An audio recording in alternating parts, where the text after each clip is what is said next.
number 88. Christ returned.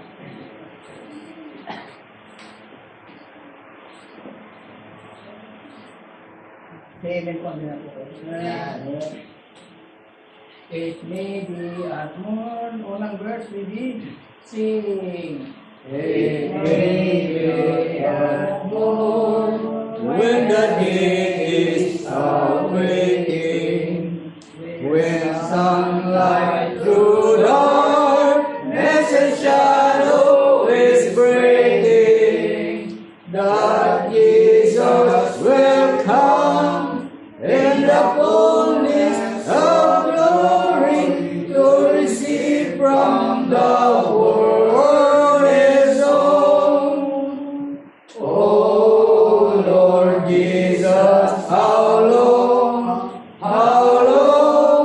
every shout of that song, Christ returneth, hallelujah, hallelujah, amen. Hallelujah, amen. It may be at midday, it may be at twilight, it may be perchance that the darkness of midnight will burst into light in the place of His glory, when Jesus receives His own. Oh Lord Jesus, how long, every shout and that song, Christ returneth, hallelujah, hallelujah, amen. Hallelujah, amen.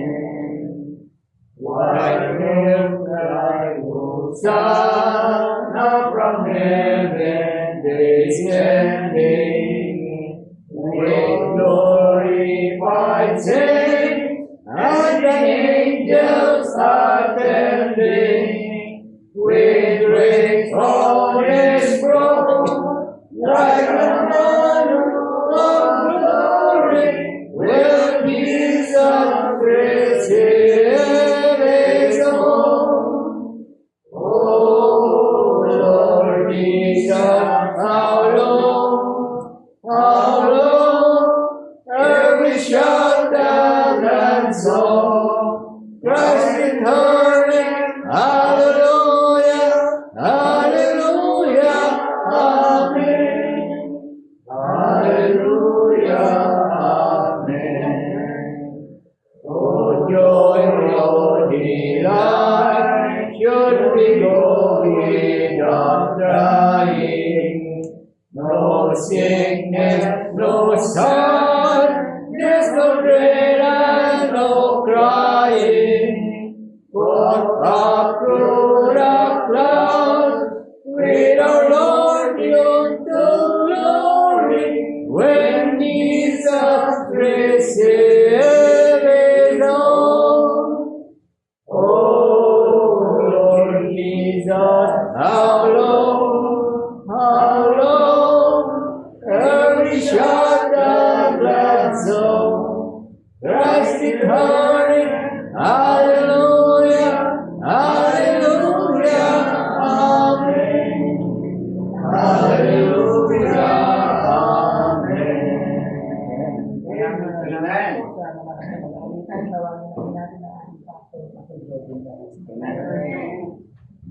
Thank you, Brother Ronald. At muli, happy Lord's Day po sa bawat isa. So, ayan, so tayo po ay muli nagpapasalamat sa Panginoon dahil tayo po sama-samang sasambong muli sa ating pong Diyos na buhay. Amen? So, pag-aralan po natin ang tinatawag kong Christ formation. Ayan, ang Christ formation. Galatians chapter 4, verse number 19, habang tayo po ay tatayo. So, Galatians 4:19, alam natin itong text ito. And then, pag-aralan po natin, ayun pong pinamagatan itong Christ formation. Okay? So, Galatians 4:19, atin pong basahin ng sabay-sabay kung talata. Isang talata lang po, and then we will expand it.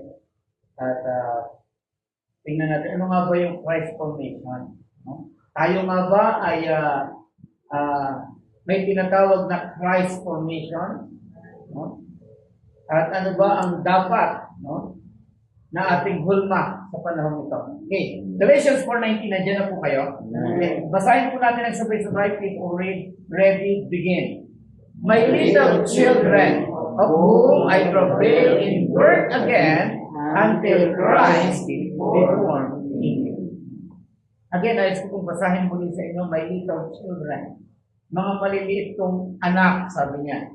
No? Of whom I travail in birth again until Christ be formed in you. Tayo po'y manalangin. Makapangyarihang Diyos, muli kami po'y narito, tinataas ka Panginoon, kinikilala ang bawat katapatan niyo sa aming mga buhay, at higit sa lahat, pinasasalamatan ka Panginoon sa minsan pang biyaya niyo sa aming Panginoon na kami, o Diyos, ay inyo pong tinipon upang ikaw ay aming sambahin, ikaw ay aming parangalan, ikaw ay aming pong papurihan. Kaya nga, o Diyos, muli, kausapin niyo po kami sa pagkakataong ito, Panginoon, na ang iyong mensahe, Panginoon, ay aming pong maririnig. Dalangin po namin ang aming pong mga puso, ang paghahanda po nito, Panginoon, mula po sa aming pag-awit kanina, sa pananalangin, Panginoon, at ngayon, sa pag-aaral po ng iyong salita. Tulungan po kami, Panginoon, ang aming pong mga buhay, ang aming spiritual na buhay, Panginoon, ay maging wangis ng aming pong Panginoong Jesus. Kaya nga, O Diyos, muli, salamat po sa talatang aming binasa. Salamat, Panginoon, sa human author, Panginoon, si Apostol Pablo, na siyang ginamit niyo na sumulat po nito. Kaya nga, O Diyos, muli, purihin ka, Panginoon, at ang aming pong pag-aaral nawa ay patuloy na magbigay sa amin ng hamon, kalakasan, kagalakan, at gayon din naman, kapurihan sa iyong dakilang pangalan. Itinalangin ko sa pangalan po ng aming Panginoong Jesus. Amen. Tayo po'y makakaupo na. Ayan. Christ formation. Okay? So in Christian theology, it is the process of becoming more like Jesus Christ. No? Sa madaling salita, it is Christ-likeness. No? Yun pong tinatawag na Christ formation, it is about Christ-likeness. Tayo ba ay nahuhubog na kay Kristo Jesus? No? Marami pong mga artista ang tao ginagaya. No? Hello, nandiyan pa po ba kayo? No? Kanina, di ba, nakipaglaban si Pacquiao, yung iba, talagang ginagaya si Pacquiao eh. No? Talagang ginagaya yung estilo, ginagaya yung, so maraming mga idolo ang tao na ginagaya. Sa Bible, sabi ng Biblia, kung meron tayong gagayahin, no? The perfect example ay walang iba kundi ang ating Panginoon. There's a lot of heroes of faith in the book of Hebrews chapter 11. Binanggit po mula po sa Old Testament time. Andiyan si Enoch, hindi po nakaranas ng kamatayan, but he walked with God. Sabi ng Bible. Enoch walked with God and was not. Hindi siya nakaranas ng kamatayan. At yung Bible nagsasabi, mga kapatid, that Enoch walked with God. His testimony ay napakaganda. Andiyan si Abraham, andiyan po si Moses, andiyan po si David, ang dami kong mga mananampalataya. But Hebrews chapter number 12, sabi ng Bible, ito yung mga cloud of witnesses. Nagpatotoo sa Panginoon, nagpatotoo sa Diyos na buhay. Amen? Pero sabi ng verse number 2 ng Hebrews 12, looking unto Jesus, the author and the finishers of our faith.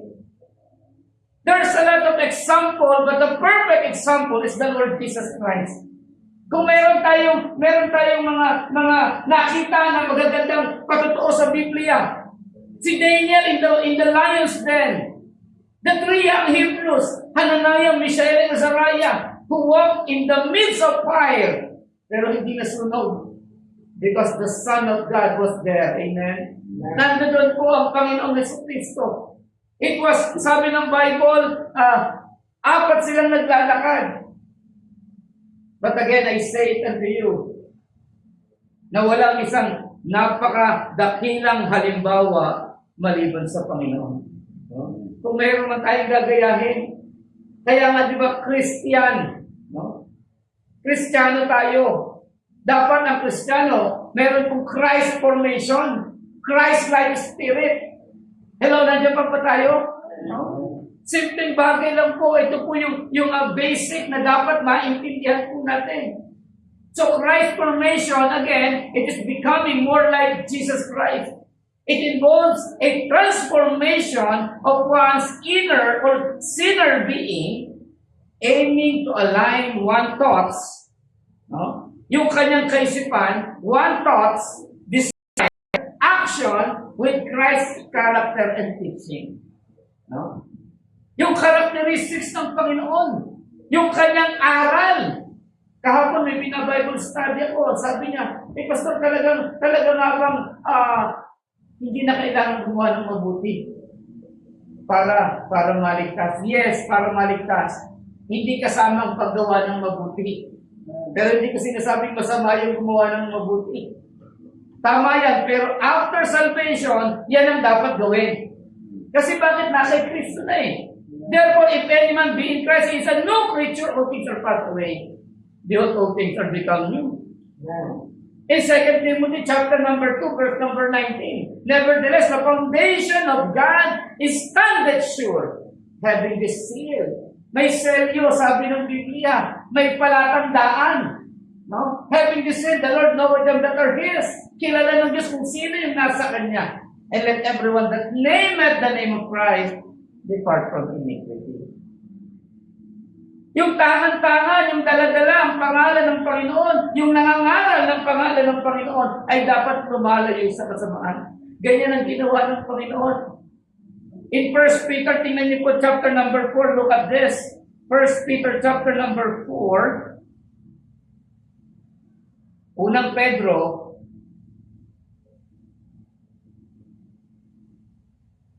First Peter chapter 4, verse 1.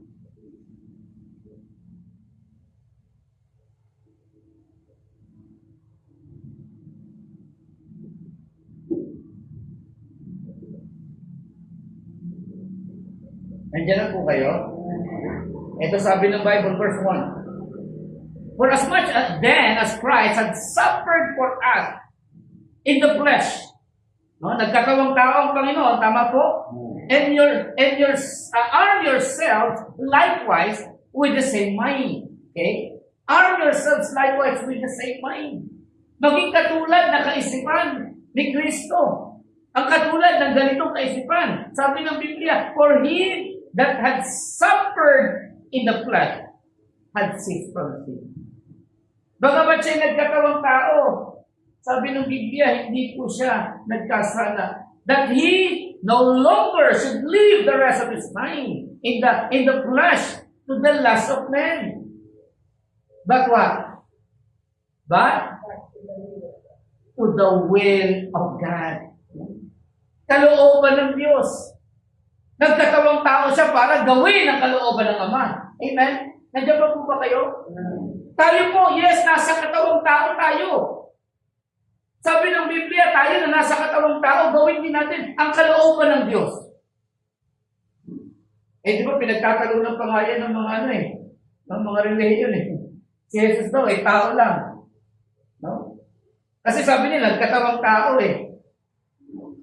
natural magkakatawang tao si Jesus. Kasi bakit? Gusto niyang iligtas ang tao. Amen? Di ba? Kung gusto niyang iligtas ang unggoy, magkakatawang unggoy siya. Di ba? Nakuha niyo? Di ba? Ganun kasimple. Kung gusto niyang iligtas yung baka, magkakatawang baka siya. No? Dahil siya nagkatawang tao kasi gusto niyang iligtas yung mga tao. Dahil mahalaga sa kanya, tayo bilang tao. At ang gusto niya, tayo bilang tao na kay Kristo ay maging katulad niya rin. Amen? Nandiyan pa po ba kayo? Gawin yung kalooban ng Diyos for the time pass of our life may suffice us to have wrought the will of the Gentiles. Tayo po mga hintil, ang ginagawa naman talaga natin, yung kalooban ng mga hintil, yung gusto ng mga hintil. Ano bang gusto ng mga Gentiles? No? Yung Gentiles po, tayo po na hindi Hudyo. Gentiles pong tawag. Tayo na hindi Israel. No? Galing sa tribe of Israel or tribe of Jacob. Hindi tayo galing doon, kaya tayo po, ang tawag sa atin, Gentiles. Okay? At yung mga Gentiles, kalooban ng mga Hintil, no? Tandaan natin, ang batas, ibinigay po kay Moses para po sa mga Hudyo. Tayo po, we are Gentiles. Wala po tayong batas. Kaya yung gusto natin, yun ang nagagawa ng tao. That is the will of the Gentiles. Anong will ng Gentiles? When we walk in lasciviousness, lust, excess of wine, yung manginginom, rebellings, banquetings, and abominable idolatry, wherein they think it strange that ye run not with them to the same excess of riot, speaking evil of you. Who shall give account to him that is ready to judge the quick and the dead? Tandaan natin mga kapatid, may paghatol ang Diyos sa mga bagay niyan. May paghatol ang Panginoon kahit po sa atin ngayon. Nasa atin po ang salita ng Diyos. Narinig natin, nasa atin si Kristo. At ang sabi ng Panginoon, pero kadalasan ang ginagawa pa rin natin yung sarili natin. Sinusunod natin. Andiyan pa po ba tayo? Christ formation. Doing the will of God. Kaya nga ang ating Panginoon, di ba, palagi, may mababasa kayo, when the Lord Jesus Christ was baptized in the Jordan, di ba? In Jordan River, nung nagpabautismo siya. Ano sabi sa kanya ni John the Baptist? Panginoon, pumupunta ka rito para magpabautismo. Ako ang dapat magbautismohan. Kahit yung iyong pangyapak, yung sintas ng iyong pangyapak, hindi ako dapat magdala. Anong sabi ng Panginoon? Gawin mo ito sa ngayon. Dahil ito ang pagganap ng katuwiran. At nung ginawa po nila, binaptize ang Panginoon, and then the dove, di ba, yung kalapati, bumaba, at merong tinig na narinig, "This is my beloved Son, in whom I am well pleased." May kaluguran kasi bakit? Yun ang ginawa ni Kristo. Yung pagsunod sa kalooban ng kanyang Ama. At tayo po bilang Kristiyano, makita po natin, maintindihan po natin na tayo po ay dapat sumunod din po kung ano yung kalooban ng ating Panginoon. Tama po ba? This process, alam niyo po yung proseso ito, yung Christ formation, this process often described as spiritual growth, sanctification, and spiritual formation. Not merely in outward confirming, but a deep internal change that involves the working power of the Holy Spirit. Hindi lamang po yung external change. Yung panlabas na nyo, magbabago. Alam naman natin, di ba, pagka po may pagbabago sa labas, galing sa loob po yan. Okay? Di ba, sabi nga ng Biblia, di ba, kung ano yung nasa laman ng puso, lumalabas po yan. Nagmamanifest sa labas. Pero marami po kasi ngayon, dahil po sa dami ng mga nagbabalat kayo, no? Alam niyo yung pagbabalat kayo? Yung pagiging plastic. Di ba? Yung mga Pariseyo, di ba? Sabi nila, sabi ng Panginoon, these people, yung mga Pariseyo ito, draw it nigh unto me with their heart and honor it me with their lips. But their heart is far from me. Yung puso nila malayo sa akin. Nagsasalita sila, kumikilala na sila sa Panginoon, pero yung puso nila malayo. Hindi tinatawag na balat kayo. Marami pong nagbabalat kayo. Marami pong nagkiklaim ngayon, Kristiyano sila. Hello? Hindi pa po ba kayo? Marami nagkiklaim na Kristiyano. Pero pag inisisa mo, hindi mo makikita si Kristo sa kanilang puso. Kaya nga tayo po na nakay Kristo, yung tunay na Kristiyano, ay dapat ipakita natin yung pagiging nakay Kristo. Patunayan po natin na tayo po hinubog kay Kristo. So, the book of Galatians na sinulat ni Pablo sa mga mananampalataya, dun sa Galatian church, ang sabi niya, I travail in birth again until Christ be formed in you. The word travail, alam niyo yung word na travail? No? Yung para bagang yung isang nanay na nanganak. No? Yung isang nanay na nag-labor. sa panganganak. Yun po yung salitang travail. Travail in birth again. Nandun po yung labor, yung suffering. Diba? Yung death, nandun doon. Ang masakit po ang mga anak. Tama po ba, Tidahin? Sister Telma, di ba? Masakit yan. Nalala ko tuloy sa ospital, sabi nung yung mga anak talagang grabe, sigaw ng sigaw, hiyaw ng hiyaw. Sa sakit. Ayoko na, ayun, tama yung ating, ayoko na. Pero paglabas, isa pa. Nakalabing dalawa na, gusto ko, isa. Grabe, sandasena na, no? So makikita natin mga kapatid, yun po yung salitang travail. Na gusto ni Pablo, gusto ng Panginoon, ang bawat isa ay maging katulad ng ating Panginoon. The goal is to increasingly reflect Christ's love, humility, compassion, and other virtues in one's life. Yung pag-ibig, at nandoon po yung ilang mga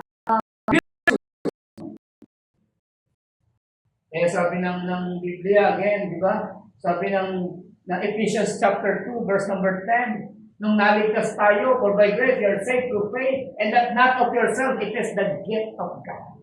Yeah. Not of works, lest any man should boast. For we are His workmanship, created in, kanino? In Christ Jesus. Created in Christ Jesus unto good works. Para sa paggawa ng mabuti. Christ likeness. Christ formation. Workmanship created in Christ Jesus. From old and ugly life to the new and beautiful life. Mula doon sa pangit at lumang buhay patungo sa bago at magandang buhay para sa kaluwalhatian ng Diyos. Amen? No? Yun ang dapat na maintindihan at makita po natin. No? Patungo mula po sa hindi maganda, patungo sa bago at magandang buhay. Alam na merong isang animal, so it is, anong tawag dito? It is identified as an insect na sa kanyang pagkakalikha, nung unay talagang hindi maganda at hindi mo gugustuhin. No? Pero pag dumating siya dun sa tinatawag na maturity, no? Pag siya po'y naging adult na, abay siya po'y isang napakagandang hayop o insekto. Alam niyo kung ano yan? Ano po? Galing nito. Ang galing nito AGR. Grade 98. Very good. Hindi mo gugustuhin pagka siya'y caterpillar. Uod, gumagapang. No? May 4 na stage po kasi ang butterfly. Okay? Una, yung egg. No? Itlog. Okay? And then, pagkatapos niya, ng stage na yan, magiging caterpillar siya. Yung uod na kulay green, yung kadalasan. No? Yung kulay green, di ba? Yung iba, nandibiri sa mga uod. Ew! Di ba? Yun po yung second stage ng butterfly. At pangatlo po na stage niya, yung tinatawag po na, anong tawag doon? Pupa. Pupa. Parang may sapot yan, nakalaylay na lang sa tapos parang may sapot-sapot siya, no? Na yung uod, nag-transform na sa ganung, actually, tinitingnan ko yung mga scientists, na kung ano yung explanation nila, paano nangyayari, no, from egg to larva or caterpillar stage, and then to pupa, yun nga, yung pangatlo, na nakabitin sila dun sa parang may sapot, no? Tapos hindi mo siya makikita na So even the scientists, hindi po nila maintindihan din, may paliwanag paano nangyayari na galing doon, lalabas ang isang napakamakulay at napakagandang butterfly. Di ba? Nakita niyo naman, di ba, yung iba't ibang uri ng butterfly, talagang napakaganda pag nakita ng bata, gustong ulihin. Di ba? So, yun po yung pagiging butterfly, it is the first stage na tinatawag pong adult. It is an adult stage. Nalalabas po yung pakpak na maganda. Yung iba, ang tawag na yung malaki, di ba ang tawag dyan? Mariposa. Yan, ano? Yun yung tawag, yung malaking butterfly na maganda talaga yung kulay. Iba't ibang kulay. Yung aking boss noon, talagang yan daw yung kanyang swerte. Kaya talagang grabe yung mga bintana niya, talagang pinagawan sa akin ng mga butterflies. No? Yung hinulma ko yung butterfly, pati po yung gate niya, may malaking butterfly na naka-design. No? Kaya tawag doon sa bahay doon sa may Molino. Ang malapit na kalapit din yung butterfly house. No? Pag tinignan nila, yung iba ang tingin doon daycare kasi maraming butterfly. No? So tingnan niyo po, pero alam niyo mga kapatid, ano? Alam niyo ba na yung butterfly, katulad ng sinabi ko sa inyo kanina, that even the scientists cannot explain kung ano nangyayari at kung paano nangyayari. Na yung isang pangit ay naging isang napakagandang butterfly. Ayon na sa isang biology, sa pag-aaral na yan, yung isang scientist, biologist, no? Nag-aral, yung palang mga butterfly na yan, ay naglalakbay din po sila. Meron tinatawag silang migrating. No? They have their journey between Europe and Africa, at yung mga monarch butterfly, yung mga nakakalason, di ba yung ano talaga nakakabulag daw talaga yan eh. May mga lason po yung mga tinatawag ng monarch butterfly. So that monarch butterfly migrate 4,000 miles round trip. From between Europe and Africa. 4,000 miles. Alam niyo kung ilang araw yan? 5 point something na araw. No? Pero hindi po yan napapansin ng tao kasi nga, mataas po lumipad 3,000 feet. Ang taas ng kanilang paglipad. They were migrating patungo doon from Europe to Africa. At yung mga makukulay, yung mga painted butterfly, alam niyo yung mga painted butterfly, yung talagang yung parang mga mariposa. So sila daw po yung naglalakbay between Europe to Africa. They were flying 9,000 miles round trip. Balikan. Estimated days, I think 12.5 days. 12 araw at kalahati, naglalakbay sila balikan. What is my point? No? Katulad po ng butterfly, alam niyo tayo, naglalakbay din po tayo. At ang gusto ng Panginoon sa paglalakbay natin, maabot natin yung pagiging adult. Na katulad ng butterfly. Na dati ang buhay natin hindi maganda, pangit na buhay. Walang siglang buhay. Walang kabuhay-buhay. Di ba? Ngayon, magkakabuhay ka kasi nakikita natin yung ganda. At masusumpungan lang yan pag tayo po'y lumago at naging kawangis ng ating Panginoon. Nakukuha niyo po? Maturity. Likewise, we believers, our journey to maturity is necessary. Kinakailangan. Kasi hindi po makikita yung ganda ng buhay, yung wangis ng Panginoong buhay, kung hindi tayo aabot doon sa tinatawag na adult na katulad po ng butterfly. No? Sabi ko nga, yung pagkalarva, hindi mo ma-appreciate talaga. No? Hindi mo maintindihan ang hugis. Yung pagiging itlog, wala rin, hindi mo rin ma-appreciate. Lalo na yung uod, di ba? Yung kulay green na uod na gumagapang-gapang lang. Hindi mo ma-appreciate. At hindi sila kapaki-pakinabang, especially sa mga halaman. Pagka yung sa stage po ng tinatawag na larva, caterpillar, di ba? Kinakain po nila yung dahon, masisira po yung halaman. Tama ba? Doon sa mga nagtatanim, may maghalaman. Naninira po yan. Pero pag naging butterfly, kapaki-pakinabang po yan sa mga bulaklak. Amen? Ganun din po tayo, Kristiyano. May mga stage in our life na dapat lumago tayo. Naalala niyo po yung pinag-aralan natin last Sunday, di ba? Spiritual stagnancy. Hindi po dapat sa Kristiyano ang tayo po ay tumigil na sa paglago na hindi dumadaloy sa atin. Ang tubig ng buhay, ang tinapay ng buhay, hindi po dapat na naka-stagnant lang yan. Ang isang tubig na stagnant, ano nangyayari? Mabaho. Hindi ka aya-aya. Kasi sabi nga ng Biblia in Hebrews chapter number 5, di ba? Verse number 12, for the time ye ought to be teachers, you need that one teach you again. Yung dati yung dati ang tinuturuan, ngayon dapat nagtuturo ka na eh. Yung dati, ikaw ang nag-aasikaso, ngayon dapat ikaw ang nag-aasikaso na. Yung dati, ikaw yung pinangangaralan, ngayon dapat ikaw nangangaral na. Kaya sabi ni Pablo in 1 Corinthians 13, verse 11, when I was a child, I speak as a child. I thought as a child, nag-iisip ako na parang bata. I understood as a child. But when I became a man, I put away childish things.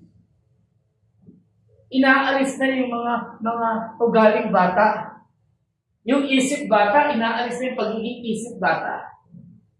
Yung pangunawang bata, inaalis na yung pangunawang bata. Nalala ko si Pedro eh. Si Pedro, pinagalitan ng tatay niya. Isip bata eh. Nung umuwi, galing sa school, dala-dala yung card, binigay sa tatay. Ano ba naman to Pedro, yung card mo? Ang bababa may bagsak pa. Puro bagsak yung card mo. Hindi ka gumaya dun kay Juan. Ang tataas ng great honor pa siya. Ano yung sabi ng bata? Ay, puro kay Juan. Puro kay Juan. Palagi na lang si Juan, kinukumpara niyo sa akin. Hindi niyo ba alam tayo? Matalino yung tatay nun?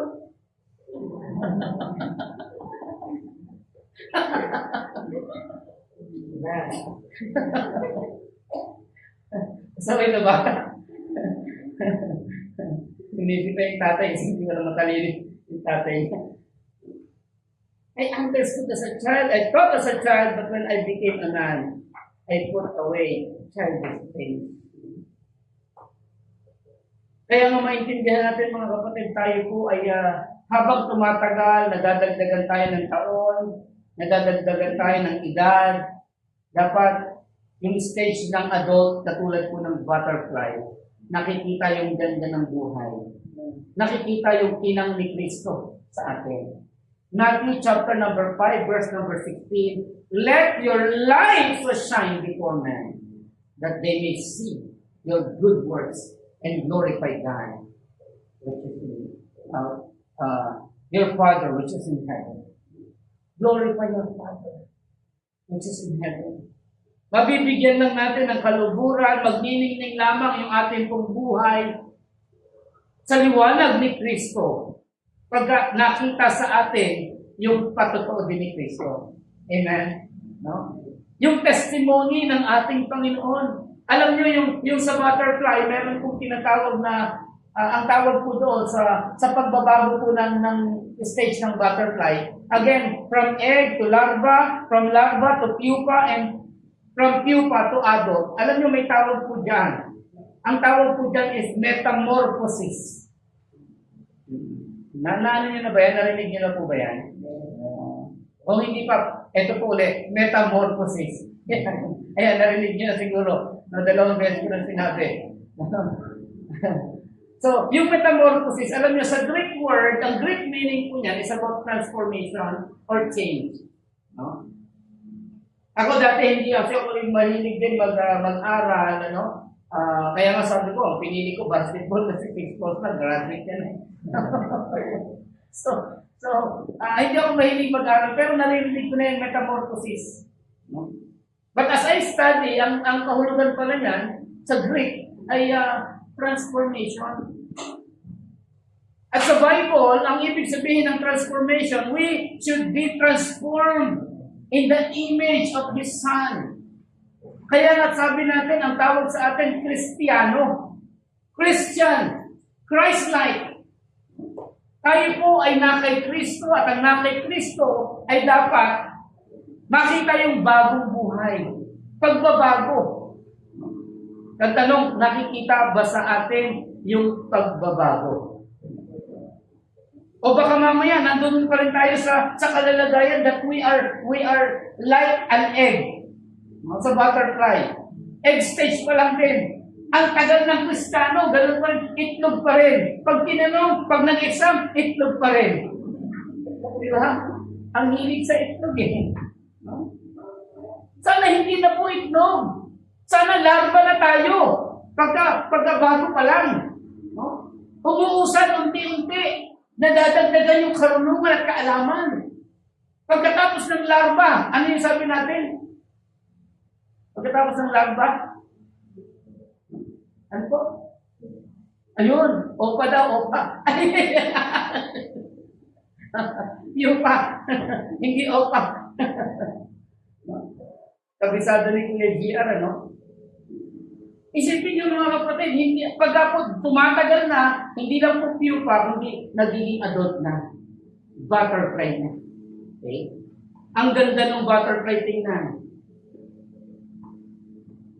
At sa bawat Kristiyano na malago, nagkakaedad, hindi lamang po sa taon, kundi nadadagdagan yung tinatawag na, o nakikita yung tinatawag na maturity. Kumusta po ang maturity natin bilang mananampalataya? Kumusta po tayo bilang na kay Kristo? Ano nga bang dapat makita sa isang mananampalatayang malago? Sa isang mananampalataya, nasabi natin, ando doon po yung Christ formation. No? Yung pagkakahubog sa atin ng ating Panginoon. Ano bang patotoo ang siyang makikita ng mga tao?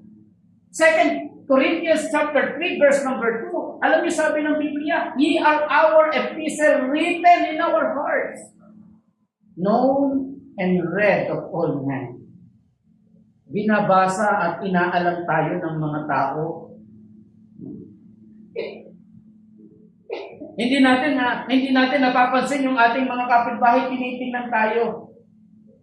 Ay, papunta ba yan sa church? Yan na yan. Ay, papunta yan sa church kasi may hawak ng Bible eh. Inaalam, binabasa tayo ng mga tao. Ang tanong, ano yung nababasa sa atin ngayon?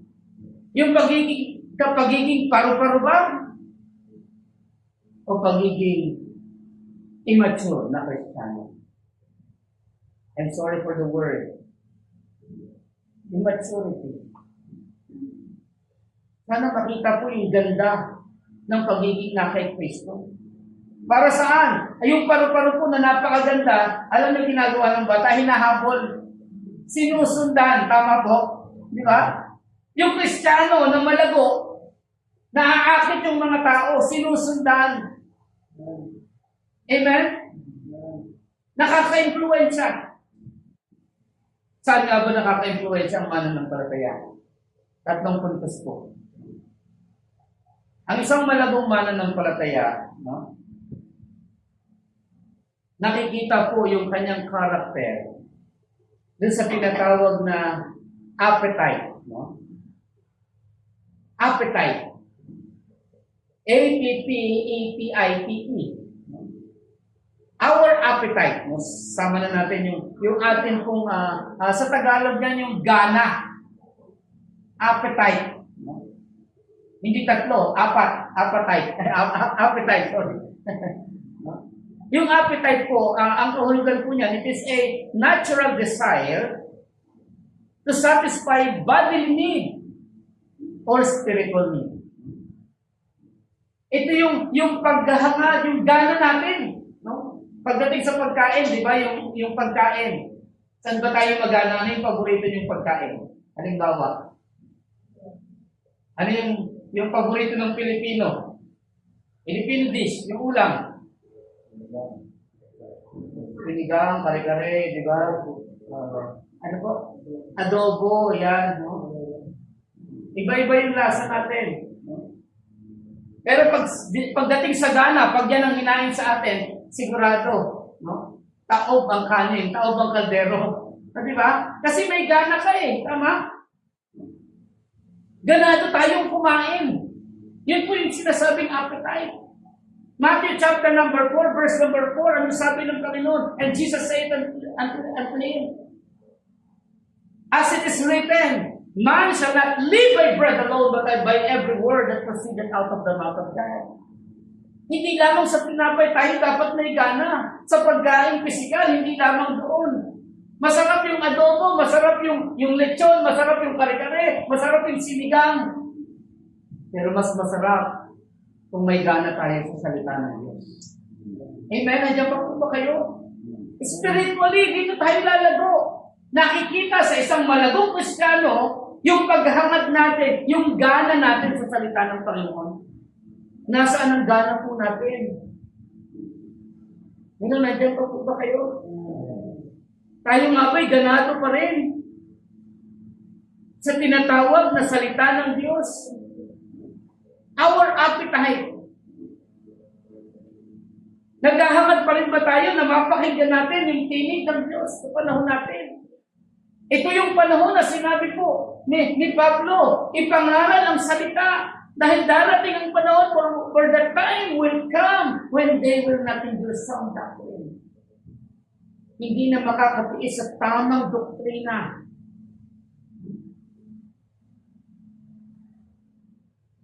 At ang sabi ng Biblia, sila po ay tutuon saan? Sa kulong hindi totoo.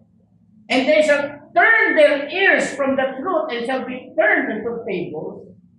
Fables means story that is not true. Maraming natatangay niyan. Diba? Bakit? Mas pinaniniwalaan yung kwento na hindi totoo. The rudiments of the world, yung aral ng mundo, pamahiin. Ang daming naniniwala sa pamahiin. Bawal ang ganito, bawal ang ganito. Bawal ang magwalis pagkagabi kasi baka lumabas ang swerte. At ang reasoning, ang dahilan ng mga Kristiyano, no? Alam niyo, ang masakit na dahilan pa ng Kristiyano, gawin natin yan, wala namang mawawala sa atin. Hindi naman masama siguro kung gagawin natin yan. Alam niyo, tandaan natin, ang bagay na masama, sabi ng Biblia, pagka hindi natin ginawa ang tama, kung alam natin tama, ito'y kasalanan. Ito'y bagay na masama. Alam natin ang katotohanan. Pero nasaan ang gana natin? Okay. Ang gana ba natin ay nandoon sa tinatawag na salita ng Diyos? In the Word? No? Sa salita ba ng Diyos talaga yung gana natin? Ginaganahan pa ba tayo sa pangangaral ng salita ng Panginoon? Kumusta na yung gana natin sa Bible? Sa pagbabasa ng salita ng Diyos? Sabi ng Biblia, blessed is the man that walketh not in the counsel of the ungodly, nor standeth in the way of sinners, nor sitteth in the seat of the scornful, but his delight is in the law of the Lord, and in his law that he meditates therein day and night. Araw at gabi mo bang hinahangad yung word of God? Pastor, araw lang. Pastor, gabi ko lang hinahangad ang word of God. Nakakalungkot. Pagka ganun. Gaano na po tayo kagana sa salita ng Diyos? May gana pa nga ba tayo? O baka pagbukas pa lang ng Bible, nag-iikab na tayo. At naantok na. Diba? Kumusta yung gana natin? Magana pa nga ba tayo pag pinag-usapan yung Word of God? Kumusta yung memorization natin? Ilang memory verse na kaya? Ang ating kung sa ulo. Ilan na kaya? Meron kayong nakakasa ulo dito ng books. Halimbawa, isang libro. Kahit yung isang chapter lang. Halimbawa, Philemon. O halimbawa, kahit isang chapter, meron ba? Sana nagsasaulo po tayo, mga kabataan. Mas maganda pa yung memory nyo kaysa sa amin. Mas maganda pang magsaulo hanggang bata pa. Ako po, nung ganyang kabataan ko, meron na po 10 memory verses. No? Ngayon, tumanda na ako, 11 na. Mas marami na sa 10. Maganda yung nag-memorize din tayo ng Word of God. 2 Timothy chapter number 3. 1 to 17. Alam niyo kung ano yan? This know also that in the last days perilous times shall come. For men shall be lovers of their own self, covetous, boasters, proud, blasphemers, disobedient to parents, unthankful, unholy, without natural affection, loose breakers, false accusers, incontinent, fierce, despisers of those that are good, traitors, heavy, high-minded, lovers of pleasure, more than lovers of God, having a form of godliness but denying the power thereof. From such turn away. For of the sort are they which fit into houses and live captive to the women, laden with sins and led away with diverse gods, ever learning and ever able to come to the knowledge of the truth. Now as Jannes and Jambres withstood Moses, so do this also resist the truth. Men of corrupt minds reprobate concerning the faith. But they shall proceed no further, for their folly shall be manifested to all men as theirs also was. But thou hast fully known my doctrine, manner of life, purpose, long-suffering, faith, charity, patience, persecutions, afflictions that came unto me at Antioch, at Iconium, at Lystra, what persecutions I endured. But out of them all the Lord delivered me. Yea, all that believe God in Christ Jesus shall suffer persecution. That evil men and seducers shall wax worse and worse, deceiving and being deceived. But continue thou in the things that thou hast learned, and hast been assured of, knowing of that thou hast learned them. Verse 15, and that from a child thou hast known the Holy Scriptures which are able to make you wise unto salvation through faith which is in Christ Jesus. Verse 16, all Scripture is given by inspiration of God, and is profitable for doctrine, for reproof, for correction, for instruction in righteousness, that the man of God may be perfect, thoroughly furnished unto all good works. 2 Timothy chapter number 3, 1 to 17. Sana nag-memorize tayo habang bata pa. At kahit may edad na tayo, huwag natin sabihin, ay may edad na ako. Para sa mga bata na lang yung memory verse, hindi po. We need verses in the Bible. Magkakaroon lang tayo ng memory verse na marami pag tayo po ay nagkaroon ng appetite sa salita ng Diyos. Gana. Magkaroon tayo ng gana. Pagka yung di ba sabi ko nga nakaraan, pagka yung isang manliligaw, no? May crush. Uy, mga bata, no, may crush na. Uy, mga bata, huwag niliho yung mga crush na yan, delikado yan. Pag sinabing crush, di ba? Pag yung aeroplano, may crush. Ano nangyayari? Bagsak ang aeroplano. No, kaya nga, huwag na yung crush na yan, mga bata pa kayo. Oo. Pero yung mga may crush, di ba? Excited yan, may gana yan. Di ba? Ganado yan. No? Ang isang taong in love, ganado yan. Eh dapat in love tayo sa Diyos para ganado tayo sa salita niya. Nakukuha niyo po? Nandiyan pa po ba kayo? Ganado sa salita ng Diyos. Hindi pag araw ng Sunday, kung kailan araw ng Sunday, saka ka maglalaba. No? Dapat pag Sunday, dapat dala-dala mo Bible. Hindi planggana. Kasi bakit pag planggana, maintindihan mo. No? Makikita mo yung sarili mo. Wala ka na palang gana. Di ba? Wala ka na palang gana sa salita ng Diyos. Kasi iniisip mo yung labahin. Okay? Word of God dapat po. Amen? Appetite in the Word. Our appetite also in the work. Pagka tayo ganado sa salita ng Diyos, ganado tayo maglingkod sa Diyos. Hello, nandiyan pa po ba kayo? Hindi sapat yung every Sunday nagsisimba ka lang. Hindi sapat yung every prayer meeting, nagpe-pray ka lang. Ibig sabihin mga kapatid, hindi ka kontento pagka hindi ka nakapaglingkod sa Diyos. Hindi ka kontento pagka wala kang nabahagihan ng Word of God. Hindi ka kontento pagka ikaw ay hindi nag-minister sa gawain ng Panginoon. Dahil yung paglilingkod, mga kapatid, dinisenyo yan ng Diyos para po sa mga mananampalataya. Yung pagbabahagi, yung pag-aakay ng kaluluwa, alam niyo ba, yung mga anghel, sabi ng Book of Hebrews, hinahangad nila yung gawain natin. Pero hindi sila pwede kasi hindi para sa kanila yun. Para sa mga mananampalataya. At sabi ng Biblia, ang paglilingkod, mga kapatid at mga minamahal, yun ay makabuluhang bagay na pwede nating gawin sa Diyos. Ibig sabihin, makabuluhan, kapakipakinabang sa atin. Kaya nga si Apostol Pablo, kahit pumatay na, sabi niya, for to me, to live is Christ and to die is gain.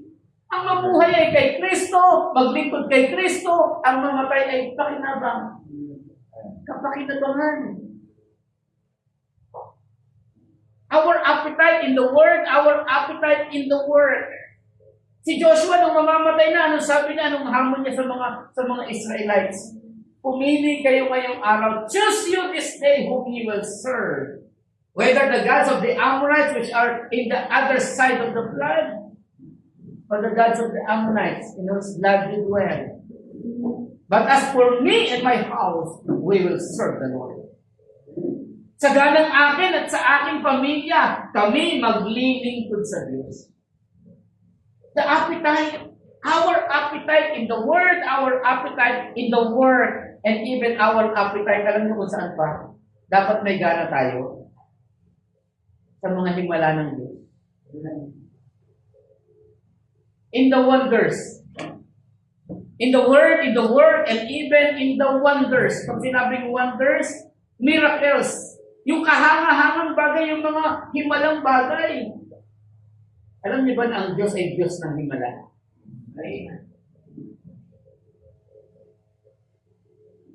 Himala po sa tao ang maligtas. Kasi hindi po kaya ng tao maligtas ang kanyang sarili. Maliban si Jesus, ang Diyos ang gumawa ng kaligtasan sa kanyang buhay. Kung magtitiwala ka ngayon, kaibigan, si Jesus nagliligtas. Babaguhin yung buhay mo katulad ng paru-paro, may pagbabago, metamorphosis, transformation of life from ugly to beauty. Mula sa pagiging hindi maganda, patungo sa maganda. Kahanga-hangang bagay. Katulad ng butterfly, pagka siya'y nandun sa tinatawag na pupa stage. Hindi mo ma-appreciate yung ganda. Ang pangit naman ito. Anong klaseng nilalang ito? Parang yung nakadeo, nagtitingin ng Pero pag yan ay naligtas na kay Kristo na, gaganda po yan. Yung buhay niyan gaganda. Yun yung kamanghamanghang bagay na makikita natin sa isang mananampalataya na lumalago na katulad ni Kristo. Kawangis ng Panginoong Jesucristo. So yun yung hinahangad natin, yung ating gana, makita na mayroong isang taong naligtas, binago ang buhay, at sumusunod ngayon kay Jesus. Yun ang magandang himala eh. Yung tao naghahanap ng iba't ibang klaseng himala. Pumupunta sa kung saan, yung tinatawag na kamay ni Jesus, na maiksi naman, hindi pa nakakagalaw. O di ba yun totoo eh? Pinupuntahan nila yun sa Quezon. Ang layo-layong probinsya nila, pinanggalingan nila. Pupunta doon, pagtingin nila, aba, hindi naman pala nakakagalaw yung kamay na yun. O di ba totoo? Pero naghahanap sila ng himala doon sa estatwa. Naintindihan niyo po. Pumupunta yung mga tao pagka may sakit, may mga bagay na gustong malaman. No? Saan pumupunta yung mga tao na may gustong malaman? Saan? Sa manghula. Di ba? Doon pumupunta. Akala nila yun yung tao yun makakatuhol sa kanilang ano. Meron ba kayong kilala manghula? Kaya yung mga tao na ganyan, naghahanap ng panghula eh. May naalala ko isang lalaki, may nagpahula. Pumunta sa isang nabalita niya, yung taong yun, nabay talagang magaling manghula. Pinuntahan niya. Sabi niya, sir, magpapahula po ako. O sige, akin na yung kamay mo. Binigay niya yung kamay niya. Sabi ng manghuhula, Sir, ikaw ay may matagal nang nililigawan. At hanggang ngayon, ilang taon na, hanggang ngayon, hindi ka pa rin sinasagot. Ang galing niyo, Sir, paano niyo nalaman? Eh, ang pangit mo eh. Kala niya manghuhula, magloloko ka. Sir ba, ayan o. Pumupunta sa mga tao na hindi naman ano, kaya ang daming naloloko eh. Gusto ng kamanghamanghang bagay? Kung gusto niyo ng kamanghamanghang bagay, itong Biblia, basahin na.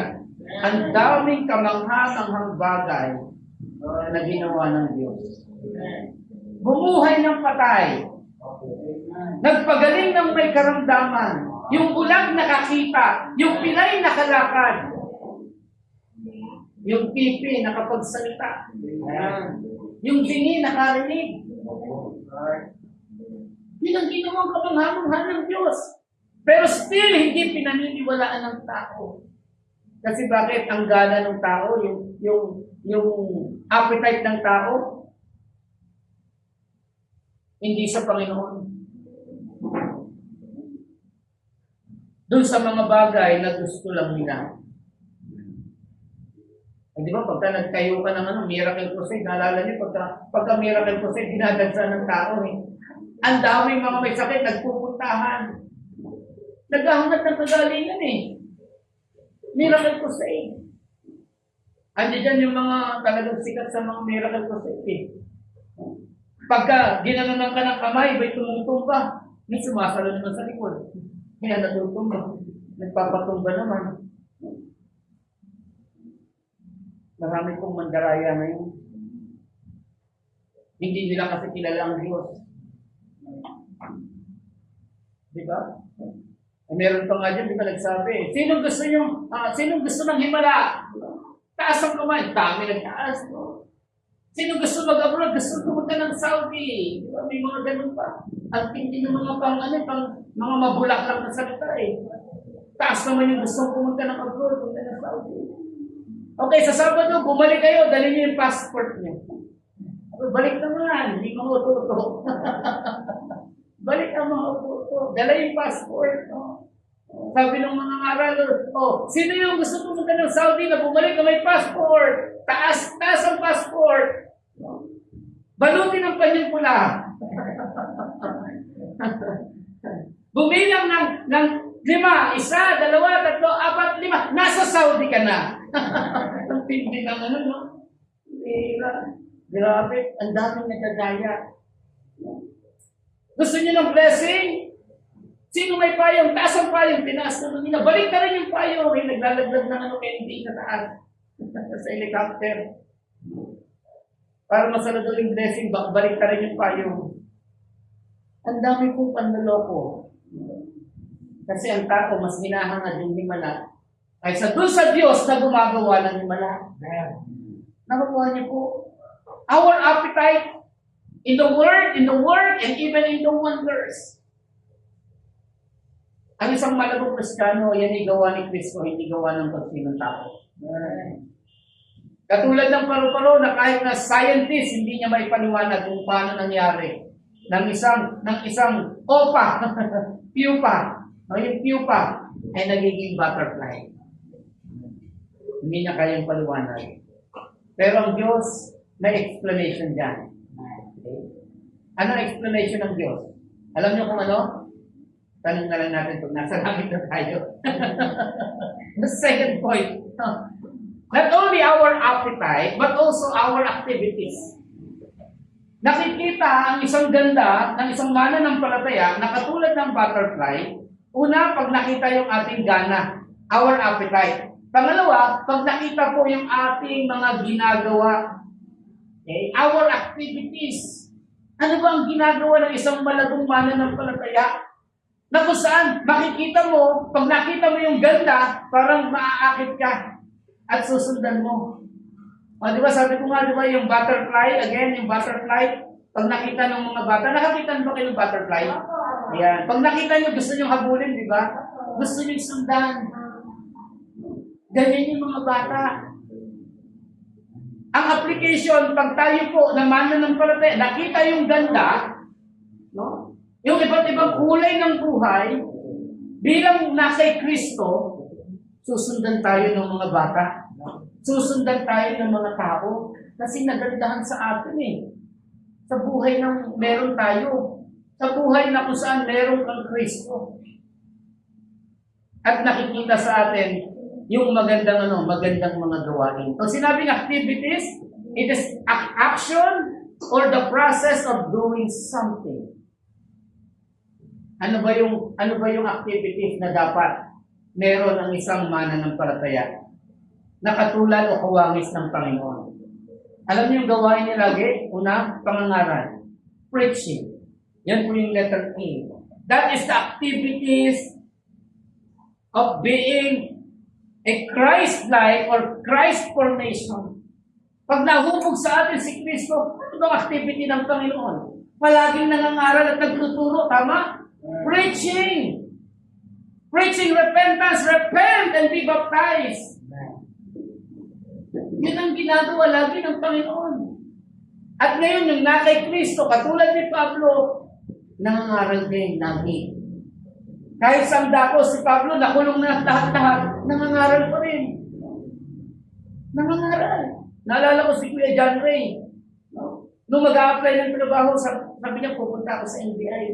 Pupunta ako sa NBI kasi kukuha ako ng NBI kasi requirement. Tapos nabalitaan niya, may kapangalan siya. Kailangan niya maghintay. Kailangan niya maghintay. Sabi ko, naku, baka yung kapangalan mo, may kaso, makukulong ka. Pero huwag kang mag-alala, may prison ministry. Pwede kang mangaral dun sa kulungan.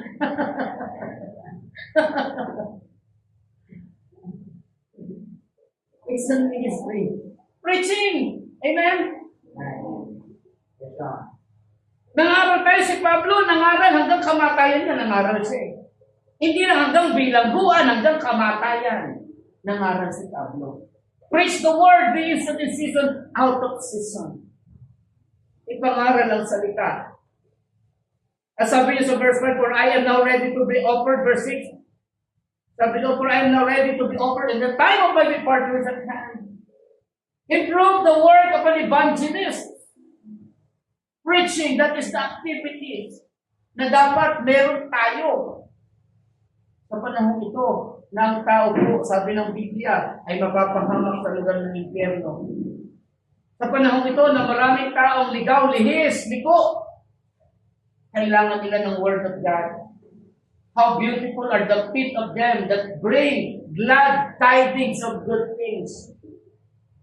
Sabi po ng Romans chapter number 10. Paano sila maliligtas, Panginoon? Sabi ng Bible, They that call on the name of the Lord shall be saved. Paano sila tatawag sa pangalan ng Panginoon kung hindi nila narinig ang pangangaral? Paano sila tatawag, Panginoon, kung hindi nila hindi sila sinugo para mangaral? Paano nila sila isusugo kung walang mangangaral? Sabi ng Biblia, napakaganda ng mga paa na nagdadala ng mabubuting balita para sa tao. The glad tidings of good news. The gospel of salvation. Yun ang activities ng mga malalagong Kristiyano. Yun ang activities ng katulad ng butterfly na maganda, sinusundan, tinitingnan, ginagaya. Si Pablo, ang ganda po ng paa ni Pablo. Amen? Nandiyan pa po ba kayo? And the activities of Paul is preaching. Not only preaching, but also prayer, ang activity po ng isang malagong Kristiyano. Okay? How is our prayer life today? Naalala niyo si Joshua nung nanalangin? Aba, grabe ang panalangin niya. He is not only having a serious prayer, a specific prayer, a supernatural prayer. Anong supernatural? Yung mga parang himala na ginawa. Kanina pinag-usapan natin yung himala. Anong klaseng panalangin ni Joshua? The son of man. Ang sabi niya, ikaw araw, dyan ka lang. sa lugar ng Gibeon. Ikaw, Juan, diyan ka lang sa lugar ng Ajalon. Grabe panalangin. Because he knows that the activities of believers, that the activities of Christ-like believers ay palaging nananalangin. Palaging nakikipag-usap sa Panginoon. Si Daniel, di ba naalala niyo si Daniel? Sabi ng Biblia, pag binasa mo yung Daniel, naglagay ng batas si Haring Artaxerxes o si Haring Darius, kung hindi ako nagkakamali, Haring Darius, naglagay ng batas. Kung sino man ang tatawag sa Diyos, ano sabi niya? To have a petition before God, itatapon sa lion's den. Sa yungib ng mga leon. Ang sabi ng Biblia, kasi nainggit na nga yung mga pinuno that time, yun ang kanilang ginawang batas. At yung batas na yun, pinagtibay ni Haring Darius. Anong ginawa ni Daniel? Nung nalaman niya sa Daniel chapter number 6, verse number 10, nalaman ni Daniel when Daniel knew that the writing, that the decree was signed off by the ring of the king. Pinagtibay na. At ang sabi ng batas nila ng Medes and Persian, ito hindi dapat pwedeng baguhin yung batas na yan. It cannot be altered. Nang tatawag sa Diyos, sa kani-kaniyang Diyos, maliban sa hari, ay itatapon doon sa lion's den. Hindi natapon si Daniel. Ang tapang ni Daniel. Hindi siya natakot. Bagkus, binuksan niya pa yung bintana niya, nanalangin siya sa Diyos, binuksan niya yung bintana niya toward Jerusalem. Nanalangin sa Panginoon. At ano sabi ng Biblia? Pinahuli siya ng mga pinuno. At itinapon sa yungib ng mga leon. Kinain ba siya ng mga leon? Sabi ng Biblia, hindi. Hindi siya kinain ng mga leon. Sabi pa nga ng ibang mga critics, mga critical spirit, no? Anong alam niyo sabi ng mga critical spirit? Ay yung mga kritiko, ano sabi ng mga kritiko? Ay baka busog yung mga leon. Nung inulog si Daniel, busog o baka natutulog yung mga leon. Alam niyo, hindi po. Ang sabi ng Biblia, God saved Daniel through the angels. The angels of God shut the mouth of the lion. Pinatikom ng anghel ang mga bibig ng leon. Nandiyan pa po ba kayo? Ngayon, pinakita po ni Daniel kung paano siya nananalangin sa Diyos. Tumatawag sa Panginoon. Yan po ang activities. Preaching, prayer, at hindi lang po yan, praise, pagpupuri sa Diyos. Amen? Nandiyan po ba kayo? This is the activities. Yung isang taong nahubog kay Kristo, the Christ-like spirit, the Christ formation. Sabi ni Pablo, my little children of whom I travail in birth again until Christ be formed in you. Hanggang si Kristo ay mahubog sa inyo. Maging katulad niyo si Kristo na parang butterfly. Kahali-hali na. Kaakit-akit.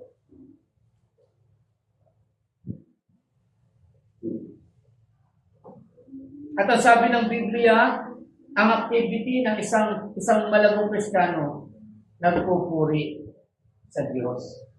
Sumasamba sa Panginoon.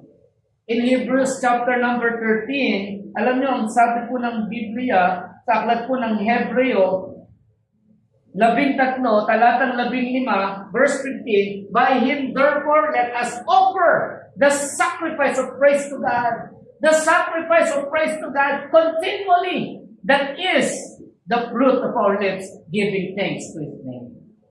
Karapat-dapat lang ang Diyos na purihin. Amen? And this is the activity of a Christ-like believers. Amen? Nandiyan pa po ba kayo? Kumusta na yung pagpupuri natin sa Diyos? Kumusta itong gawain na ito? Baka mamaya nakakalimutan na natin. yung pagpupuri sa Diyos. When we take a sleep, nakuha ba natin magpuri muna sa Diyos bago tayo matulog? When we wake up in the morning, nakuha ba natin, Lord, thank you, Lord. Salamat po. Purihin ka, O Diyos, dahil ngayon, pinagkalooban niyo muli ako ng kalakasan at hininga. Hindi na tayo huling nagpuri sa Panginoon. So, nagpupuri ako sa Panginoon every Sunday. Ganyan ba ka-special sa iyo, Diyos? Every Sunday lang? Ang Diyos ay karapat-dapat kong purihin araw-araw sa ating pong buhay. Sa kanyang kamanghamanghang gawa sa atin, sa bawat provision, protection ng Diyos. Di ba? Grabe ang protection ng Diyos sa atin.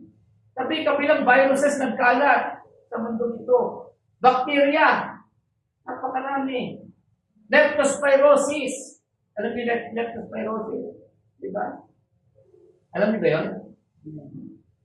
Yung sakit na sa daga, yung ihi ng daga. Di ba? Banta ng kamatayan po ang pinag-uusapan. Pero salamat dahil buhay pa tayo ngayon.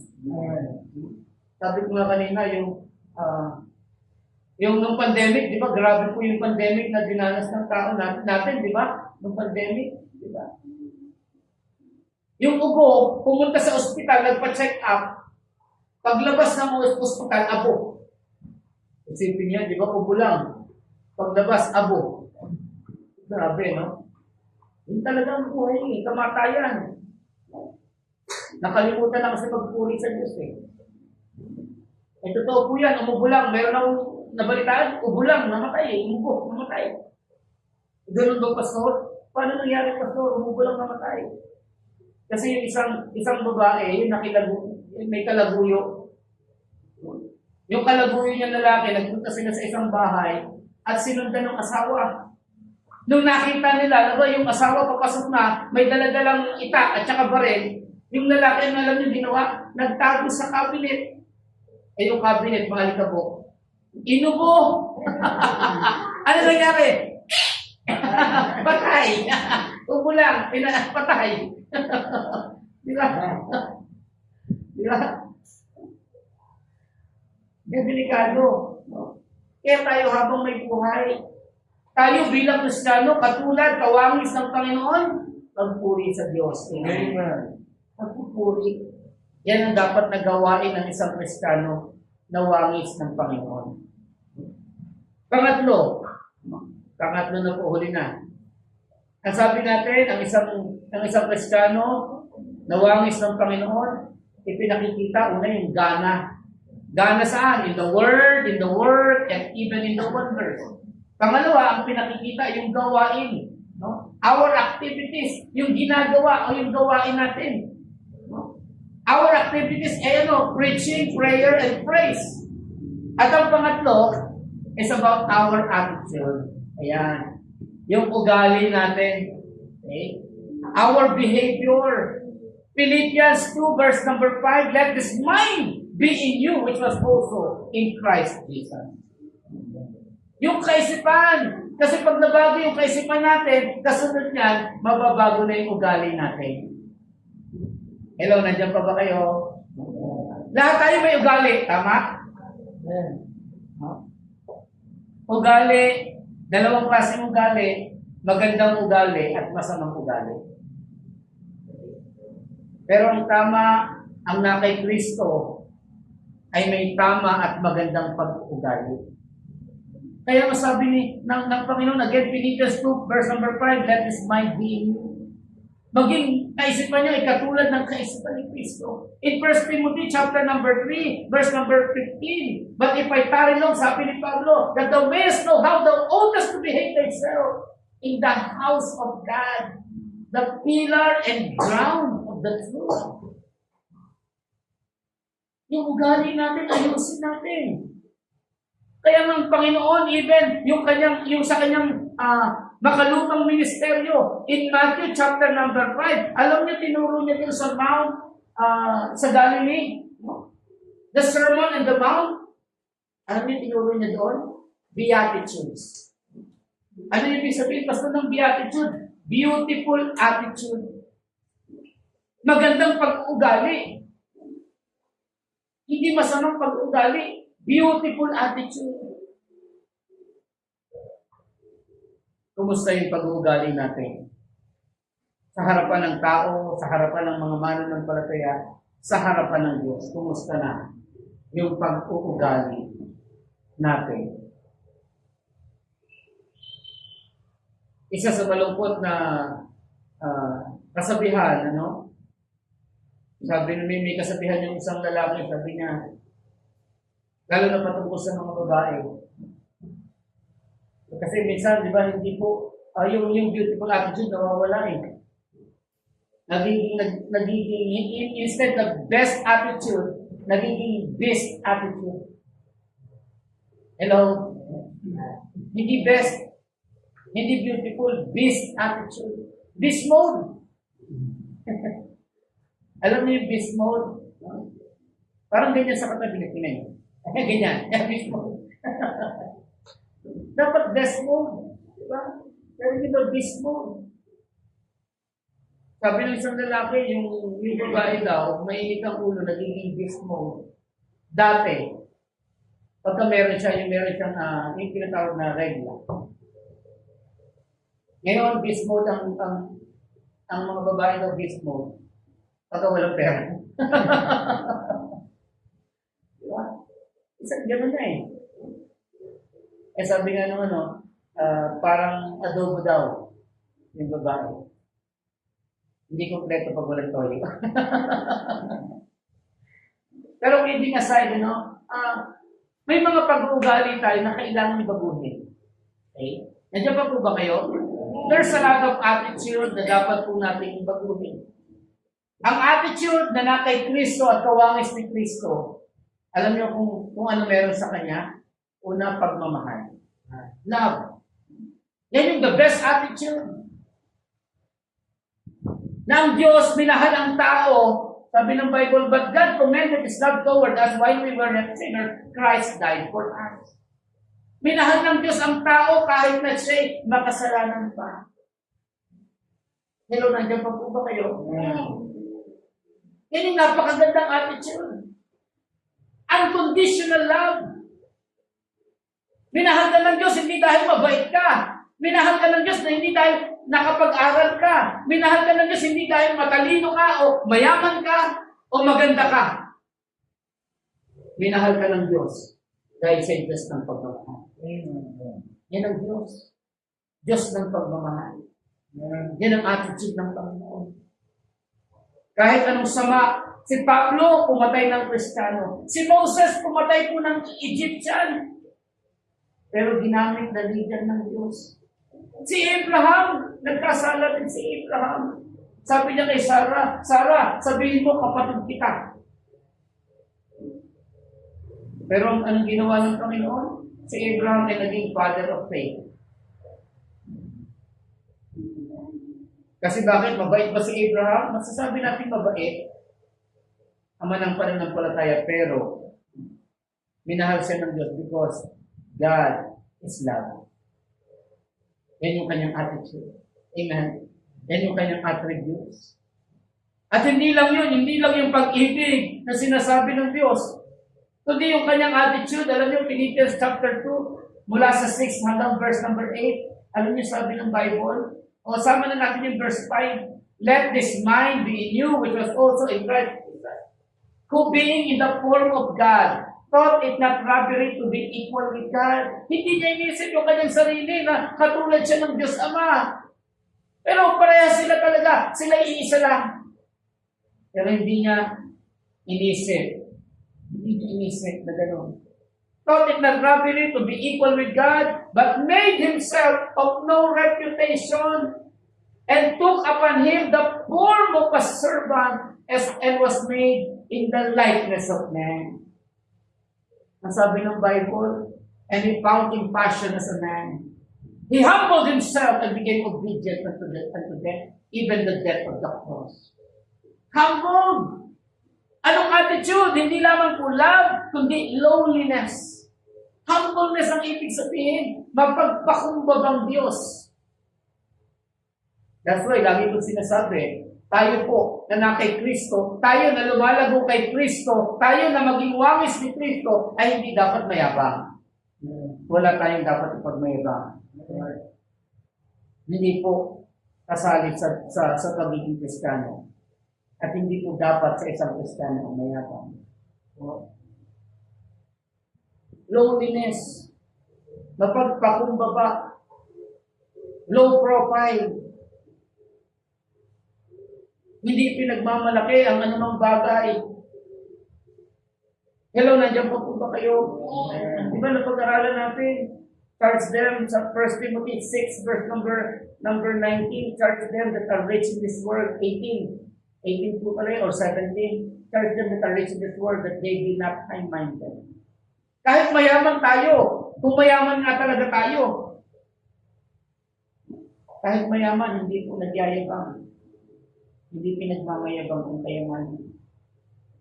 Kung ikaw ay biniyaan ng kagandahan, magpasalamat ka sa Panginoon, pero hindi pinagmamalaki yan. Ang sabi ng Biblia, favor is deceitful and beauty is vain. Walang kabuluhan. Kundi dapat ang makabuluhan yung pagpapakababa natin. Ang makabuluhan, binabantayan natin yung ating attitude. The attitude of love, the attitude of lowliness. And let us see the attitude of loyalty. The second, sa Philippians chapter number 2, in verse number 9. And be found in passion. Sabi ng Bible. He humbled himself and became obedient unto death. That's loyalty. Si Kristo ay papako na sa krus ng Kalbaryo. When he prayed in the Garden of Gethsemane, he said to God the Father, Father, remove this cup from me. Nevertheless, not as I will, but thine be done. Nung pinako ang Panginoong Kristo in the cross of Calvary, ano sabi ng Biblia? 12 legions of angels nakapalibot po doon. Ano sabi niya? Sabi ng Panginoon, hindi ko ba pwedeng tawagin yung 12 lehiyon ng anghel para puksain ng mga tao? Pero sabi ng Biblia, he became obedient unto death. Became obedient unto death. Hanggang kamatayan. Eh sabi niya, Father, receive my spirit. And he gave up the ghost. Namatay si Kristo. And that is loyalty. Si Pablo, namatay si Pablo sa pangangaral ng salita ng Diyos. And that is loyalty. Nakulong, pero nandun pa rin, nangangaral pa rin. Sa atin, mga kapatid, pinakita ng Diyos yung kanyang katapatan sa kanyang pangako. He promised before the world began, Titus 1:2, in hope of eternal life is God. Which God, ano sabi ng Bible? In hope of eternal life which God had promised before the world began. Which God cannot lie. Hindi nagsinungaling ang Diyos. The eternal life was promised before the world began. Again, nakamta natin, amen? Kaya meron tayong assurance. Because of the loyalty or faithfulness of God in His promise. Ang daming pangako ng Diyos.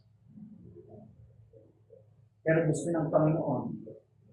Katulad niya na nangako, naging matapat. In the book of Peter, the Lord is not slack concerning His promise, as some men count slackness, but is long-suffering usward, not willing that any should perish, but that all should come to repentance. Loyalty. Matapat ang Diyos, amen?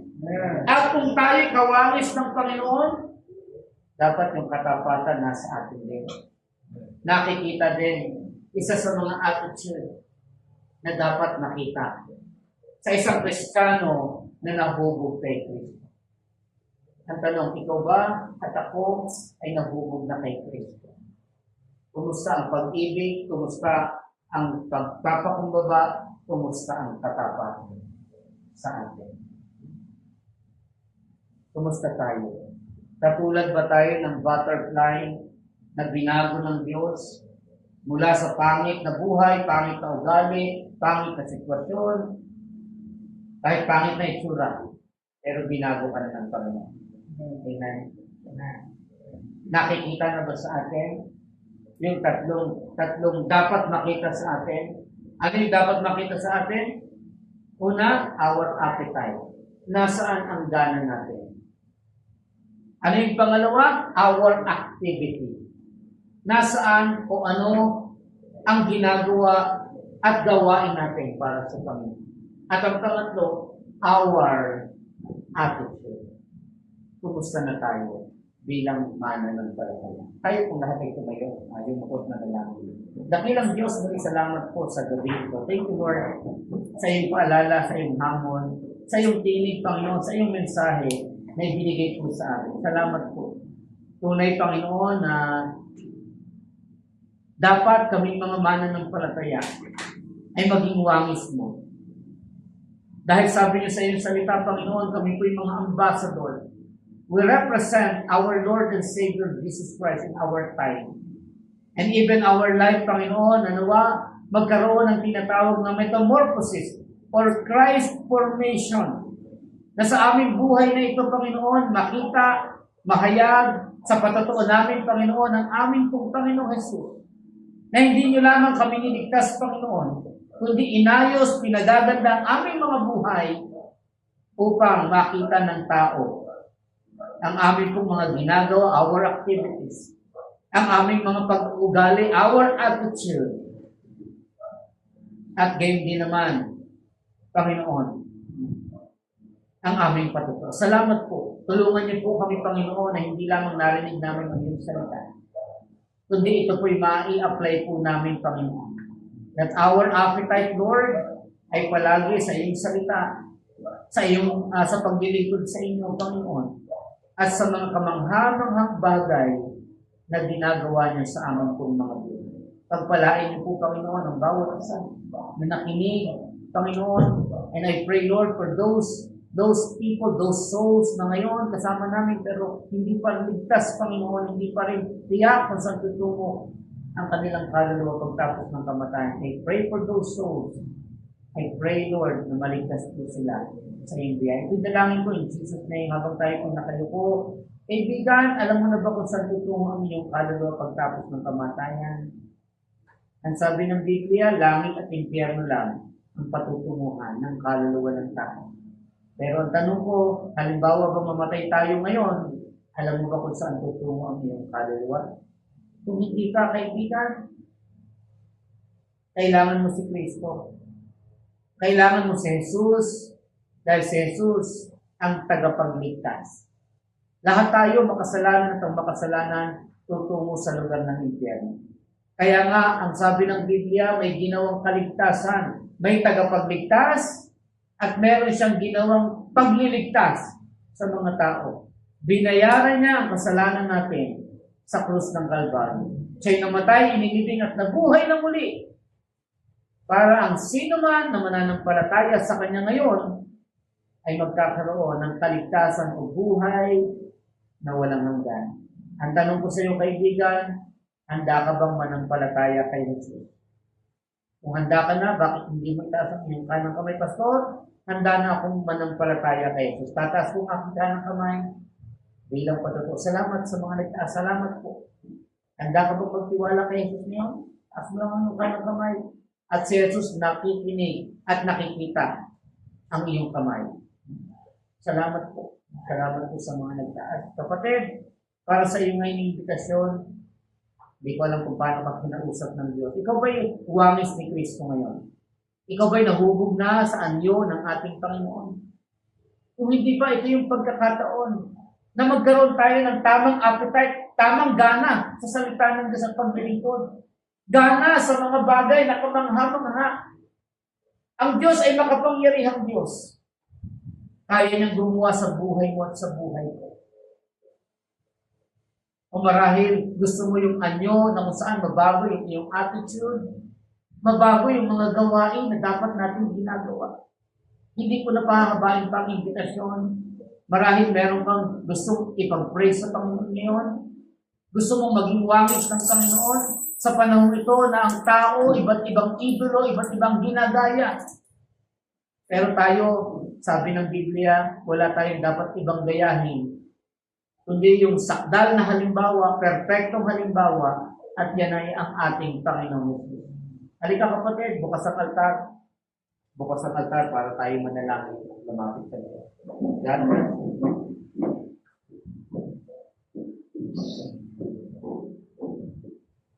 Panginoon, muli salamat po sa oras na ito. Thank you, Lord. Sa oras ng pangangaral ay pinakita niyo sa aming Panginoon ang aming kalalagayan. Na bilang anak ninyo, Diyos, ay kami po ay representative. Sa mundong ito, Panginoon, na hindi po kayo kilala. Sa mundong ito, Panginoon, na kayo ay palaging iniiwasan. Inaalipusta ang inyong pangalan. Ang mga tao, Panginoon, ay hindi naniniwala sa iyo. Pero salamat, Panginoon, dahil kami nabuhay sa panahon ito. Na kami, Panginoon, ang isang mga patutuloy nyo bilang anak ng Diyos. Salamat, Panginoon, sa pagiging ambassador. Na kami, O Diyos, hindi karapat-dapat, pero minarapat nyo, Panginoon. At sa iyong biyaya, kami naligtas. Salamat po ng maraming sa kaligtasan. At salamat po sa mga kamay na handang manampalataya sa inyo ngayon.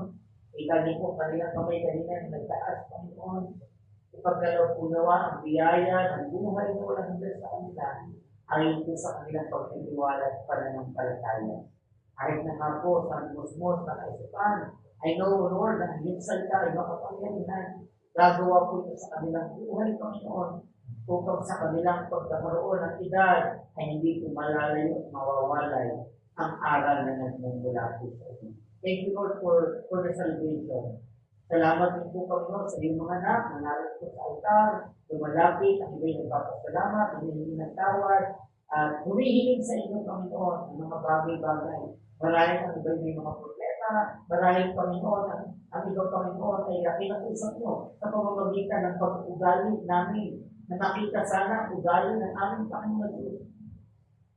Nang ang iba sa aming Panginoon, ang aming ugala ay sa mga bagay ng mundo, sa mga cellphones, gadgets, Panginoon Lord, I pray na ang gala po namin nawa ay maging sa iyong salita. Kami po'y palaging may gala. Sa iyong gawain, Panginoon, sa paglilingkod, ay kami po'y magkaroon ng tunay at kasiglahan sa paglilingkod sa inyo. Panginoon, salamat po sa paalala niyo sa amin. Salamat, Panginoon, sa bawat talata na binuksan namin, Panginoon. Nawa, Panginoon, hindi lang narinig namin ito. Kundi, Panginoon, may apply po namin ito sa aming Panginoon. Pagpalain niyo ang pinagawa sa lugar na ito. Pagpalain niyo po ang bawat anak ninyo. Pinalangin po in Jesus' name. Amen. Amen.